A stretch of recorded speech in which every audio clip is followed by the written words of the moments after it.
नमस्ते दोस्तों, आप सभी का स्वागत है स्काई मैट वेदर के नेशनल वेदर बुलेटिन में। मेरा नाम महेश पलावत है। 14 जून का वीडियो है और इसमें आप देखिए कि जो वेदर सिस्टम है काफ़ी अच्छे बने हुए हैं। एक साइक्लोनिक सर्कुलेशन पाकिस्तान के ऊपर है, एक आप देखेंगे कि अफ़गानिस्तान के दक्षिण में बना हुआ है और एक पूर्वी उत्तर प्रदेश के ऊपर साइक्लोनिक सर्कुलेशन बना है और गंगा के मैदानी क्षेत्रों से होते हुए निम्न दबाव की रेखा निकल रही है। एक निम्न दबाव की रेखा बिहार से लेकर के ये आंध्र प्रदेश तक आ रही है। तो अगर हम इस समय विंड्स देखें तो आप देखिए हवाओं की जो डायरेक्शन है वो देखिए यहाँ से इस तरह से आ रही है ये, और ये अरब सागर से नमी लेकर के भी ये आप देखिए उत्तर भारत तक हवाएं पहुँच रही हैं और ट्रफ इस जगह पर बनी हुई है। ये सारे वेदर सिस्टम इस तरह के दिखाई दे रहे होंगे आपको।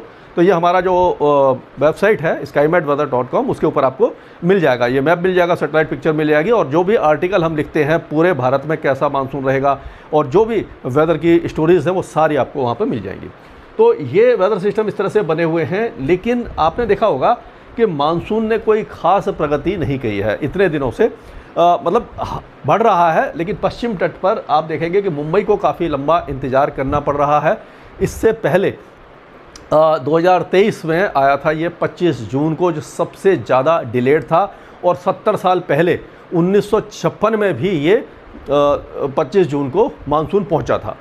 और जो सबसे ज़्यादा जल्दी पहुंचा था वो पिछले साल पहुंचा था 2025 में, जो मई के महीने में ही पहुंच गया था।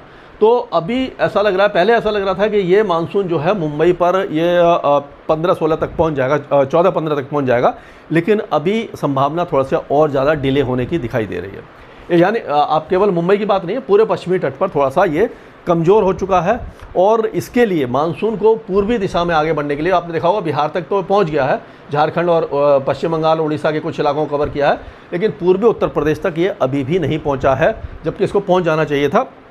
इसका कारण ये है कि कोई भी ऐसा weather system low pressure area या डिप्रेशन बंगाल की खाड़ी में नहीं बन रहा है जो यूजुअली बन जाता है।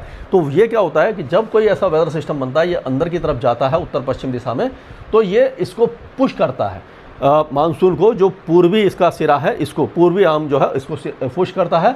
और यहाँ से भी जो हवाएं हैं, क्योंकि जब यहाँ पर कोई लो प्रेशर एरिया बनेगा और हवा ऊपर की तरफ उठेगी तो उसको भरने के लिए यहाँ से हवाएं आती हैं। अगर उसको मैं आपको इस तरह से दिखाऊं कि मान लीजिए यहाँ पर एक लो प्रेशर एरिया बन जाता है, इसको यहाँ पर देखते हैं, यहाँ पर मान लीजिए एक लो प्रेशर एरिया बन गया, तो यहाँ पर इस तरह से हवाएं घूमना शुरू हो जाएंगी। तो क्या होगा कि इसको भरने के लिए जो हवा है यहाँ से काफ़ी तेज़ी से आना शुरू होगी, क्योंकि इस लो प्रेशर एरिया के हवा जब ऊपर उठती है तो यहाँ वैक्यूम जो आता है उसको काफ़ी तेज़ी से आती है। तो पश्चिमी तट पर भी जो मानसून की सर्ज है वो स्ट्रॉन्ग हो जाती है और मानसून पश्चिमी तट पर भी ऊपर की तरफ जाता है। और ये जो वेदर सिस्टम अंदर की तरफ, क्योंकि यूजुअली क्या होता है आपको मालूम है कि उत्तर पश्चिम दिशा में सारे वेदर सिस्टम में आते हैं, तब ये भी अंदर की तरफ आता है तो ये मानसून को अंदर की तरफ ये लेके आता है पूर्वी भारत की तरफ। तो ये जो वेदर सिस्टम है इस तरह के नहीं बन पा रहे हैं, इसीलिए ये थोड़ा सा प्रॉब्लम अभी दिखाई दे रही है। तो अगर हम आज की बात करें 14 तारीख की, तो इसमें आप देखेंगे प्री मानसून गतिविधियां तो हो रही हैं उत्तर भारत में। आपने देखा हरियाणा में हो रही है, राजस्थान में लगातार हो रही हैं, रुक रुक करके हो रही हैं। दिल्ली एनसीआर में भी रात के समय बारिश हो जाती है और काफ़ी मूसलाधार बारिश होती है, तेज़ हवाएं चलती हैं, आंधी आती है। उत्तर प्रदेश में भी इस तरह का वेदर बना हुआ है, लेकिन प्री मानसून से काम नहीं चलने वाला, क्योंकि प्री मानसून जो गतिविधियां होती हैं वो बहुत ज़्यादा हैवी और वाइड स्प्रेड नहीं होती।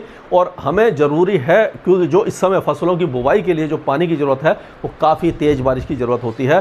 तो पश्चिमी तट पर मानसून एक्टिव बना हुआ है, उत्तर पूर्वी राज्यों बना हुआ है, लेकिन जो अंदर के इलाकों में जहाँ पर मानसून कवर कर चुका है उन इलाकों में बारिश काफ़ी ज़्यादा कम हो रही है, क्योंकि इतना ज़्यादा मॉइस्चर फीड नहीं हो रहा, मानसून की सर्ज नहीं आ रही है। तो इसका थोड़ा सा लंबा इंतजार होगा। हालांकि अभी अल नीनो बना नहीं है। जापान की जो जेम्स्टेक है, इसने जो एजेंसी है उसने कहा है कि अल नीनो बन चुका है, लेकिन नोआ है उसने नहीं बताया। और जो ये 3.4 जो नीनो रीजन 3.4 है वहाँ पर अभी समुद्री सतह के तापमान 0.5 डिग्री या उससे ज़्यादा नहीं हो पाए हैं। तो इसीलिए अल नीनो का इंतजार है, वो अगले महीने तक बनेगा, लेकिन इम्पैक्ट अभी से दिखाई देना शुरू हो गया है। तो आप देखिए कि आज हमें उम्मीद है कि पहाड़ों पर बारिश की गतिविधियाँ रहेंगी, बहुत ज़्यादा नहीं रहेंगी लेकिन रहेंगी।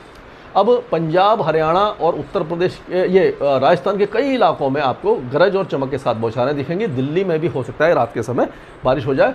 दक्षिण पश्चिमी उत्तर प्रदेश में भी दिखाई दे रही है और बाकी पूर्वी उत्तर प्रदेश और ये झारखंड वगैरह और गंगे पश्चिम बंगाल, उड़ीसा के ज़्यादातर इलाके सूखे हैं, लेकिन जहाँ पर मानसून पहुँच चुका है बिहार में, वहाँ पर तेज़ बारिश है। उत्तर पूर्वी राज्यों में तेज़ बारिश है। आंध्र प्रदेश, तेलंगाना, कर्नाटका, केरल, ये सारे इलाके अच्छी बारिश देखने वाले हैं। मुंबई वगैरह में ज़्यादा उम्मीद दिखाई नहीं दे रही है, हल्की फुल्की बौछारें कहीं पड़ सकती हैं, बादल वगैरह आ सकते हैं।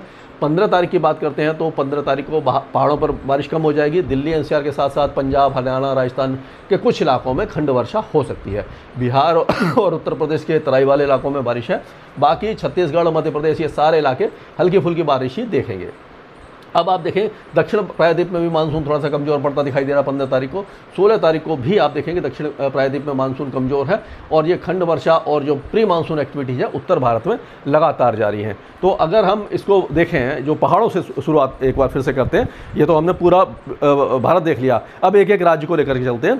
तो जम्मू कश्मीर में आज कुछ इलाकों में बारिश रहेगी, कल कम हो जाएगी और परसों 16 तारीख को और ज़्यादा कम हो जाएगी। उसी तरह से लद्दाख में छुटपुट बौछारें ही आपको दिखाई देंगी। हिमाचल प्रदेश में भी मानसून थोड़ा सा अभी पहुंचा नहीं है, वैसे प्री मानसून गतिविधियां कमजोर ही रहने वाली हैं। हल्की फुल्की बारिश, एक दो मॉडरेट स्पेल कहीं कहीं पर दिखाई देंगे, यानी कि अब आप वहां पर यात्रा कर सकते हैं। लैंडस्लाइड मडस्लाइड का खतरा काफ़ी हद तक कम हो जाएगा। उत्तराखंड में भी कोई वेदर एक्टिविटी आपको खास दिखाई नहीं देगी। हरिद्वार और ये देहरादून, गढ़वाल, उधम सिंह नगर, ये सारे इलाके मतलब ना के बराबर बारिश होगी। एक आध 2-4 मिनट की अगर बौछारें पड़ गई तो पड़ गई। तो कुल मिलाकर के यहाँ पर भी मौसम में थोड़ा सा सुधार होने वाला है।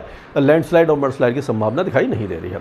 पंजाब की बात कर लेते हैं तो पंजाब में अगले 2 या 3 दिनों के दौरान खंड वर्षा, कहीं कहीं पर जो वेदर एक्टिविटी होती है, कोई बहुत बड़ा वेदर सिस्टम नहीं है, साइक्लोनिक सर्कुलेशन है पाकिस्तान पर, एक ट्रफ भी आ रही है, लेकिन बहुत ज़्यादा मॉइस्चर फीड नहीं है, वेस्टर्न डिस्टर्बेंस कमज़ोर है। तो जो पंजाब के ज़्यादातर इलाके सूखे रहेंगे, गर्म रहेंगे, लेकिन कहीं कहीं पर धूल भरी आंधी के साथ बारिश हो सकती है देर दोपहर शाम को या अर्ली मॉर्निंग में। वो भी अमृतसर, तरन तारण और ये फजलिका, मुक्तसर, बठिंडा, ये लुधियाना, पटियाला, कहीं कहीं पर, मतलब कि एक ही डिस्ट्रिक्ट में कुछ इलाकों में होगी, कहीं पर नहीं होगी। अगर हरियाणा की बात करें तो हरियाणा के भी जो सिरसा, फतेहाबाद, हिसार, भिवानी, चरखी दादरी, रोहतक, झज्जर, महेंद्रगढ़, रेवाड़ी, इन इलाकों में कुछ वेदर एक्टिविटी दिखाई दे रही है। नूह, मेवात, पलवल में भी हो सकती है। फरीदाबाद में भी छुटपुट बौछारें नज़र आ रही हैं। दिल्ली एनसीआर के कुछ इलाकों में देर दोपहर शाम को हल्की गर्जना, तेज़ हवाएं, ये हो सकता है। और बहुत मतलब कि आप कह सकते हो प्री मानसून गतिविधि बहुत ज़्यादा स्ट्रॉन्ग नहीं होने वाली है, लेकिन ये 16 तारीख तक यहाँ पर कुछ ना कुछ होता रहेगा। अब उत्तर प्रदेश की बात कर लेते हैं तो उत्तर प्रदेश में जो पूर्वी उत्तर प्रदेश है वो ज़्यादातर इलाका सूखा रहेगा, लेकिन 16 तारीख को ऐसा लग रहा है कि परसों खेरी, सीतापुर, बहराइच, श्रावस्ती, बलरामपुर, यानी उत्तरी जो इलाके हैं या तराई वाले इलाके, यहाँ पर कुछ बारिश हो सकती है। अभी अगर आज की बात करें तो हम देखेंगे कि ये मेरठ, मुजफ्फरनगर, सहारनपुर और ये जो बागपत वगैरह है, यहाँ पर कुछ ना कुछ हल्की फुल्की मेघ गर्जना वगैरह हो सकती है। हाथरस, आगरा, अलीगढ़, फिरोजाबाद, आगरा, मैनपुरी, इटावा, ये कासगंज, बदायूं, बुलंदशहर, इन इलाकों में भी बादल गरज सकते हैं या हल्की फुल्की बौछारें दिखाई दे सकती हैं। बाकी इलाके सूखे रहेंगे, गर्म रहेंगे। कुल मिलाकर के मानसून ज़्यादा एक्टिव यहाँ, मतलब जो प्री मानसून एक्टिव नहीं रहेगा। बिहार की अगर बात करते हैं तो बिहार में हम देखेंगे कि जो अररिया, किशनगंज, पूर्णिया, माधेपुरा, सुपौल, मधुबनी, दरभंगा, ये जो इलाके हैं यहाँ कटिहार तक, यहाँ पर तो तेज़ बारिश की संभावना कई इलाकों में दिखाई दे रही है रुक रुक करके। लेकिन उसके बाद हो सकता है चंपारण, सीतामढ़ी, सीहोर, मधुबनी, दरभंगा, मुजफ्फरपुर, गोपालगंज, यहाँ पर भी बारिश की गतिविधियाँ थोड़ी सी आ जाएँ 16 तारीख को। लेकिन जो बाकी इलाके हैं, गया, नवादा, मुजफ्फरपुर और ये बक्सर, भोजपुर और या आपका औरंगाबाद, रोहतास, अरवल, ये सारे, जमुई, बांका, भागलपुर, यहाँ पर चांसेस बहुत कम दिखाई दे रहे हैं। अब झारखंड में भी देखेंगे तो झारखंड में कोई खास वेदर एक्टिविटी दिखाई नहीं दे रही है, केवल तराई वाले इलाकों में, नेपाल के पास जो इलाके हैं बिहार के, वहीं पर बारिश होगी। और झारखंड में मौसम लगभग शुष्क और गर्म रहेगा। अभी फ़िलहाल यहाँ पर प्री मानसून गतिविधियाँ तेज़ नहीं हो रही हैं, हालांकि मानसून थोड़ा सा कवर कर चुका है, लेकिन अभी मानसून के आगे बढ़ने की कोई खास उम्मीद दिखाई नहीं दे रही है। पश्चिम बंगाल पूरा कवर हो चुका है मानसून से। यहाँ पर जो उप हिमालय पश्चिम बंगाल है, वहाँ पर तो बारिश की गतिविधियाँ आपको दिखाई देंगी, लेकिन ये दार्जिलिंग, कालिम्पोंग, जलपाईगुड़ी, अलीपुरद्वार, कोचबिहार, उत्तरी दिनाजपुर, दक्षिणी दिनाजपुर, यहाँ पर बाकी इलाकों में कोई खास मौसमी गतिविधि आपको दिखाई नहीं देने वाली है। छुटपुट बौछारें कहीं कहीं पे हो गई, जो लोकलाइज्ड वेदर एक्टिविटी होती है, यानी मॉइस्चर थोड़ा सा हुआ, गर्मी बढ़ी, कुछ बादल बन गए, कहीं पर गरज गए, उस तरह का वेदर रहेगा। अब उत्तर पूर्वी राज्यों में अभी मानसून की जो बारिश है वो लगातार होगी, अच्छी होगी और कई इलाकों में होगी, क्योंकि मानसून यहाँ पर एक्टिव है और बंगाल की खाड़ी से लगातार नमी वाली हवाएं यहाँ पर पहुँच रही हैं। राजस्थान की अगर हम बात करते हैं तो राजस्थान में अभी भी धूल भरी आंधी गंगानगर, हनुमानगढ़, बीकानेर, चूरू, झुंझुनू, सीकर, नागौर, जयपुर, अलवर, दौसा, करौली, भरतपुर, अजमेर, टोंक, सवाई माधोपुर, यहाँ तक ऐसा लग रहा है कि धूल भरी आंधी के साथ कुछ बौछारें आ सकती हैं। जोधपुर, जैसलमेर, बाड़मेर में चांसेस बहुत कम है, लेकिन इनकार नहीं किया जा सकता। अगर कोई मॉइस्चर थोड़ा सा फीड हो गया, गर्मी काफ़ी ज़्यादा है, तो गरजने वाले बादल बनेंगे, बारिश कम होगी, लेकिन धूल भरी आंधी की संभावना बनती दिखाई दे रही है। तो ये पूर्वी जो राजस्थान है यहीं पर आपको दिखाई देगा। बाड़मेर के दक्षिणी इलाके, जालौर, सिरोही, उदयपुर, डूंगरपुर, बांसवाड़ा, प्रतापगढ़, झालावाड़, यहाँ पर चांसेस बहुत ज़्यादा कम दिखाई दे रहे हैं।